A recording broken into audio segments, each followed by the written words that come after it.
I pulled into the hospital parking lot with my heart in my throat. The wail of sirens still echoed in my ears, pounding in unison with my racing pulse. My daughter Lily, 7 years old, bright-eyed, fearless, had been rushed here after collapsing at school. The paramedics had been vague over the phone. "It's serious, ma'am. Please come right away." Every mother's nightmare was unfolding before me, and I felt frozen, trapped between disbelief and terror. I stumbled through the sliding glass doors and found myself in the antiseptic maze of fluorescent lights and linoleum floors. I glanced at the directory. Emergency this way, intensive care.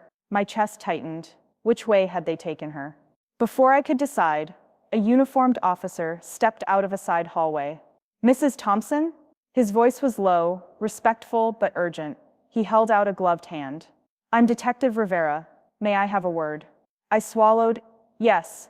My daughter, where is she?" "ICU room 4, he said, eyes flicking down the corridor. "But before you go in, I need to show you something. Discreetly." My blood ran cold. "Discreetly?" My voice shook. "What do you mean?" He glanced around, lowered his voice to a hush. "Follow me." He led me through an unmarked door into a small, dimly lit office. The walls were bare, except for a single CCTV monitor flickering at one end of the room. Across from me, 2 officers hovered, one scanning a tablet, the other sipping stale coffee. "What's going on?" I asked, dread pooling in my stomach. Detective Rivera closed the door and locked it.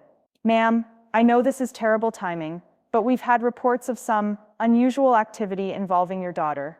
We need you to take a look at this footage and tell us if you recognize the person who entered her room before she collapsed." My mind reeled. Activity? Who would go into her room? She's in ICU. "Exactly," he said. "That's why we're concerned. Please take a look discreetly." He pointed to the screen. On the monitor played a shaky camera angle from the hallway outside ICU room 4. Time-stamped 2:07 a.m., Lily's door swung open, revealing only the foot of her hospital bed. A figure stepped in, tall, slender, coat flapping. The camera panned clumsily, but I recognized the hairstyle, short, wavy blonde hair. "Just like Eleanor Winters, our school's art teacher," I gasped. "Miss Winters? But she—" "Wait," Rivera said, pausing the footage. "Watch this." He advanced frame by frame. The figure paused at the bedside, leaned down, then withdrew something, like a small vial or syringe, and slipped back out into the hall. The door closed behind her. I stared, heart thundering. Did she inject her? But why? She's never shown any aggression toward Lily. Until now. The officer with the tablet chimed in. "Lily had an anaphylactic reaction to epinephrine. That vial contained epinephrine. Overdose can cause cerebral edema within minutes." My knees nearly buckled. She saved lives last week when Tommy's peanut allergy acted up. Why would she do this? Detective Rivera shook his head. "We don't know her motive yet. That's why we need your eyes. You were with Lily at the art show until 10 last night, right?" I nodded, recalling the pastel-splattered classroom where Lily had presented her painting of butterflies. I'd hugged Miss Winters goodbye, praised her warmth. "Yes." He handed me a small remote. "Watch closely. Does that pose look familiar? That coat? That hair?" I clenched my jaw, leaning forward. "It does. That trench coat she always wears. She carries that identical tote bag with brushes and paint tubes. Eleanor Winters, yes." An officer scribbled in a notebook. "She just left the school district 2 weeks ago for family reasons. No one saw her departure coming." I shook my head in shock. At last parent-teacher conference, she praised Lily's progress, said she was her most promising student. A pang of guilt stabbed me. Had I missed signs? The small scolding she'd given Lily for coloring on her desk. The whispered conversation I'd overheard between the teacher and the school nurse.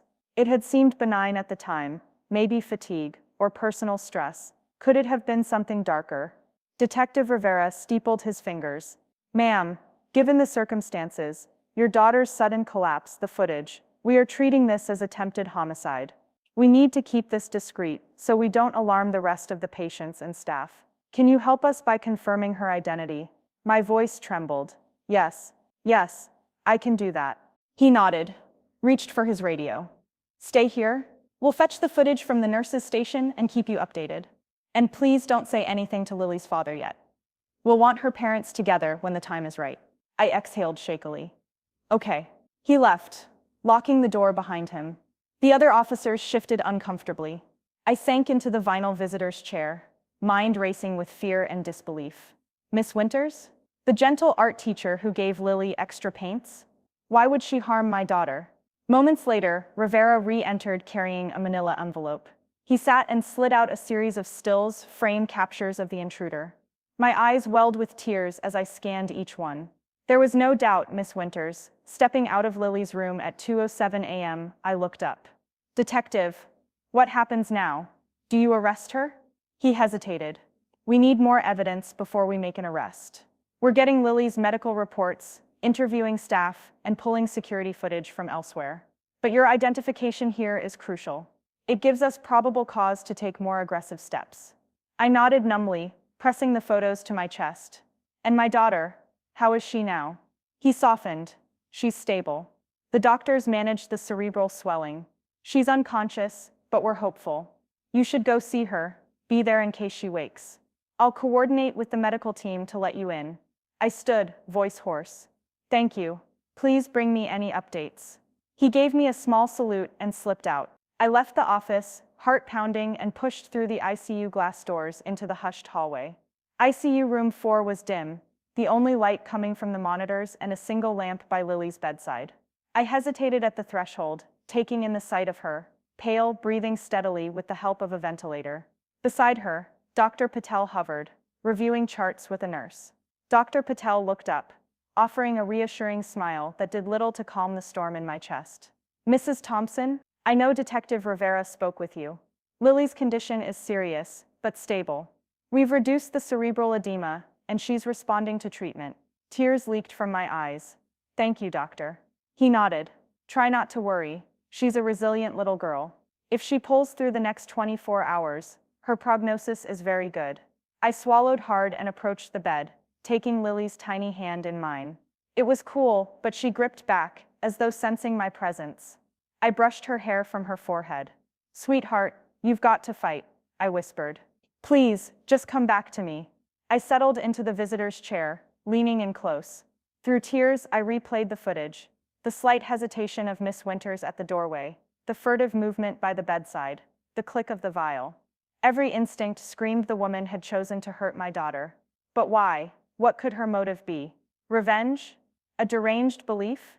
Jealousy over Lily's talent? I wrapped an arm around my daughter, fighting the urge to rock her. The room felt too big, too cold. Outside, the corridor lights glowed pale green, the low hum of machines a constant reminder of mortality.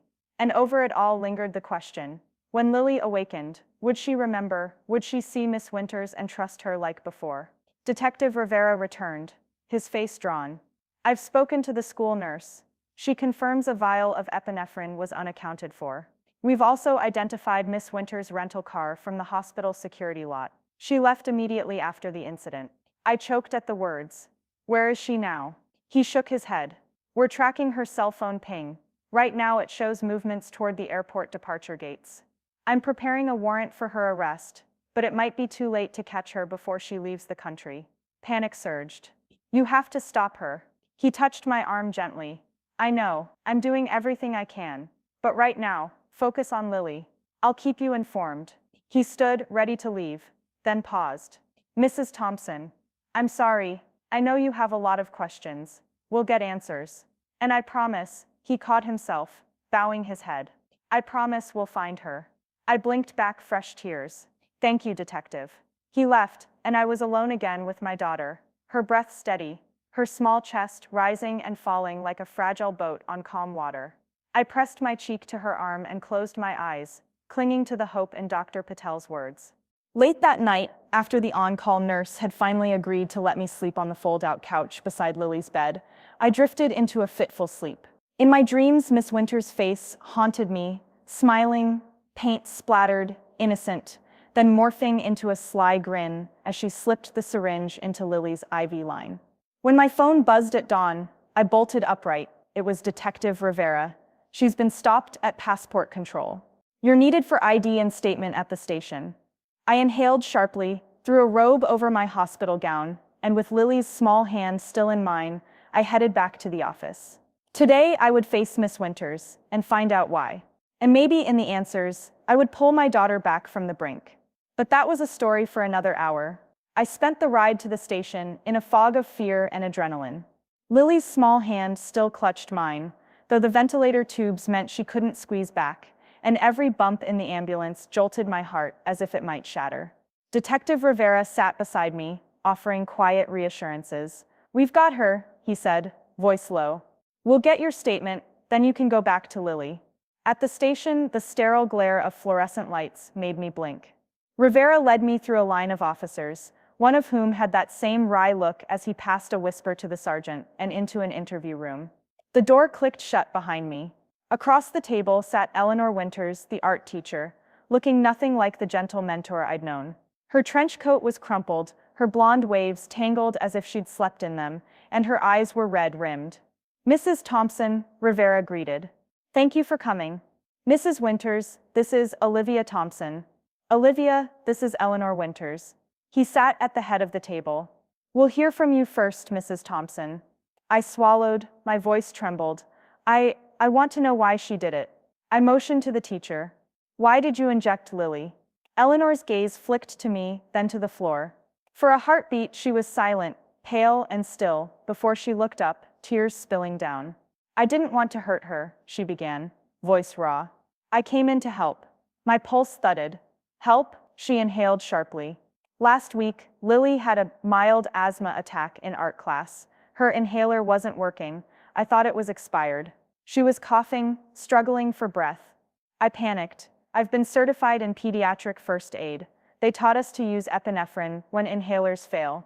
I thought she needed it. My breath caught. But epinephrine for asthma? It's not the same as albuterol." Eleanor closed her eyes. "I know that now. I mixed them up in my mind.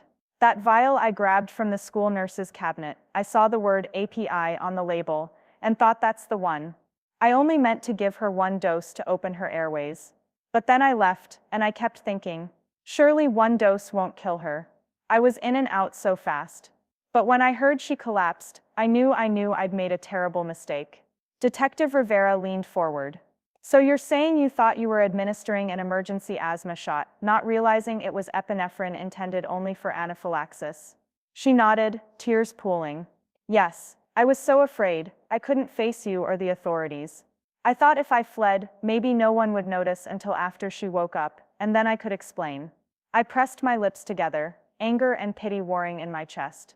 "You nearly killed my daughter," I said, voice low. "You left her to die rather than tell the truth." She shook her head, shoulders trembling. "I wasn't thinking, I was terrified. I gave her 2 milliliters, thinking it would help her breathing. But epinephrine is powerful. It constricts everything. I never meant to cause cerebral swelling." She wiped at her cheeks. "I'm so sorry." Detective Rivera set his pen down. "We'll need to confirm her story with medical records and the school's first aid training logs. But regardless of intent, this was reckless. Mrs. Winters, I'm afraid you'll need to post bail at first, then we'll proceed with charges of negligent endangerment." Eleanor's face went white. "I understand." She sat back, head bowed. I exhaled, feeling tears slip free. I wanted to scream at her, for her betrayal, for the terror she'd put Lily through, but her confession stirred something else in me. The realization that no one else's panic should endanger my child again. The room spun, so I rested my forehead on the table for a moment. Then, when my vision cleared, I looked at Rivera. "I need to go back to her," I said quietly. "Can you let me?"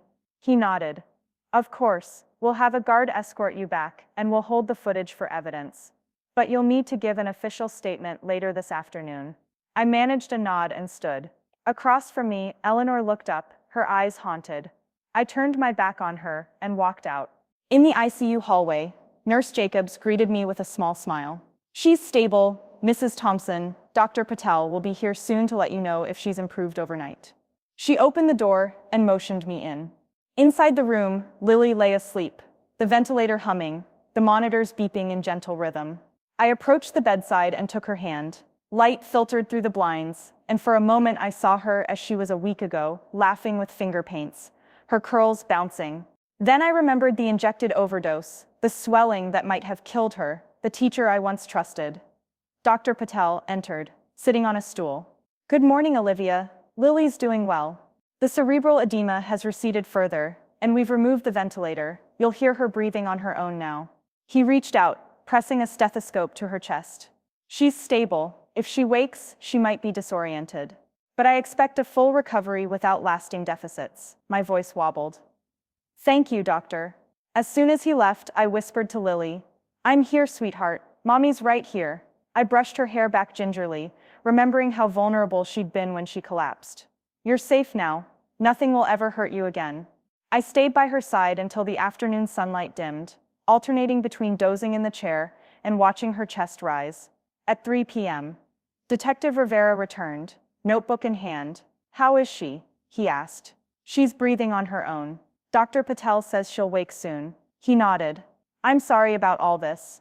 I know it's been traumatic. I nodded, wrenching myself from the chair. Can we finalize my statement? I want to help you close this. He led me to the nurse's station, where we sat at a small desk. I recounted everything. The footage, the teacher's confession, my conversation this morning. Rivera typed as I spoke, then read back the statement. Precise, factual, not a trace of my anger. When he asked if I signed, I did so without hesitation. He offered me a folder of resources, counseling for Lily, legal referrals for campus liability, and promised to expedite the school's internal investigation so the district could update its first aid protocols. Then he stood. I'll keep you posted. I'll also let you know if the DA decides to press charges. I exhaled. Thank you, detective. That evening, as the sun dipped below the city skyline, Lily stirred. Her eyes fluttered open, confusion giving way to relief when she saw me. Mom, she whispered, throat scratchy. I leaned over and kissed her forehead.